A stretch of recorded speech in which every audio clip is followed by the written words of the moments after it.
Are your carpets starting to look dingy or growing dark in high traffic areas where people walk most often? Do you notice more pet hair or dust flying around? The problem may have to do with how you're vacuuming. There's more to it than just running your vacuum over the floor and calling it done. Learning how to vacuum properly can dramatically improve the cleanliness of your home.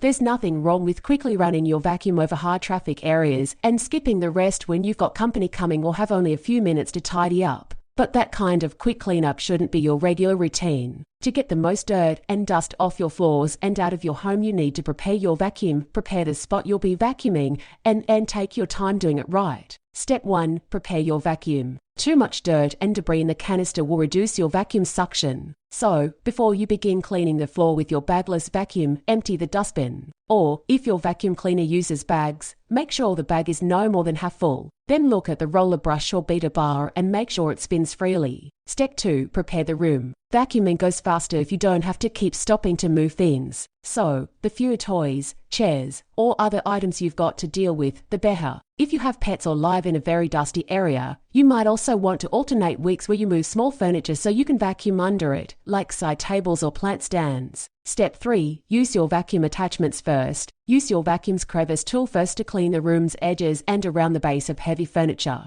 Even the best vacuum cleaner head won't get all the dirt where the floor and walls meet. Then you'll see dark edges on carpets at the base of your walls, or, if you have hard flooring, a gritty grey line. To vacuum carpeted floors, switch to the roller brush, which lifts carpet fibers so the machine's suction can remove dirt. If your brush head's height is adjustable, lower it to the point where it just makes contact with the carpet. If the brush is too high, it won't clean deep down dirt. When it's too low, it can't spin well and interferes with the machine's suction. Some vacuums automatically adjust the height, but you'll need to do this yourself if yours doesn't. To vacuum hard floors, do not use roller bars or beater bars on hard floors. Your machine should have a felt or fabric roller or a flat floor head without a spinning brush. These specialized hard floor vacuum attachments do a better job of picking up dust and small debris from hard surfaces.